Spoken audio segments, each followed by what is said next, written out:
Today we're going to talk about details. Yes, small details that sometimes you might not think to ask about or that might get overlooked when you're going out looking at condos. The first one is parking spaces. If there's two of you that are going to be living in the condo, chances are you're going to have two cars, and if the condo only has one parking spot, you need to make sure that you are either able to rent another one in the building or, if possible, buy one. If you're buying a brand new pre-construction condo, and this is going to be your condo for many years to come in your next chapter of your life, try and buy two parking spots at the very beginning from the builder. The next thing you want to look at is the locker.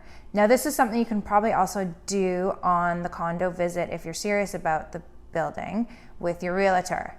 Some condos have very small cage-like lockers, and some condos have like an entire storage room. So if you are downsizing and storage is going to be important, definitely check out the locker. Also, this leads again to the pre-construction side of things. If you are buying a brand new condo, make sure you buy a locker. It's so handy. You end up storing all that stuff that you never really need or want, but it's still important to have. And I'm always shocked when I see people who don't have a parking spot or a locker. Third, accessibility. Now, if your condo is at street level, this is a moot point because you won't need this. But in my building, you have to walk up some stairs to get to the front door.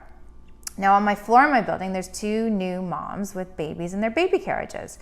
So you can imagine what it must be like to get the baby strollers up those stairs. But in my building, they actually built a accessibility ramp pathway thing. So this is something you want to make sure your building has, and it's not just for baby carriages, it's also for older people who might have a walker or a wheelchair, because it's really hard to get those things upstairs. So if the condo is not at street level, you need to make sure that it's got some sort of accessibility. Another thing, a small detail, is the elevators. There's two parts to this. One, can you imagine living in a building that has over 50 units in one elevator? No. That's just crazy, because you're going to have to wait, and if someone's moving in, what a pain in the butt that could be. So you want to make sure that there's the appropriate amount of elevators for the size of the building.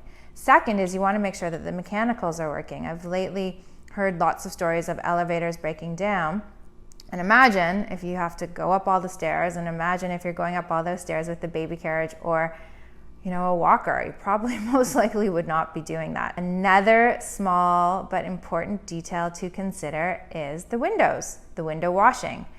Most condos, I believe, wash their windows twice a year, but if the building only allots for once a year, this might not be good for you.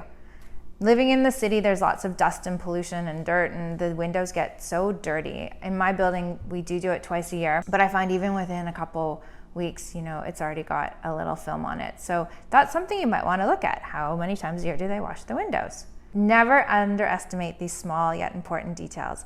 And this is something you can always ask your realtor to help you look into. It's part of our job.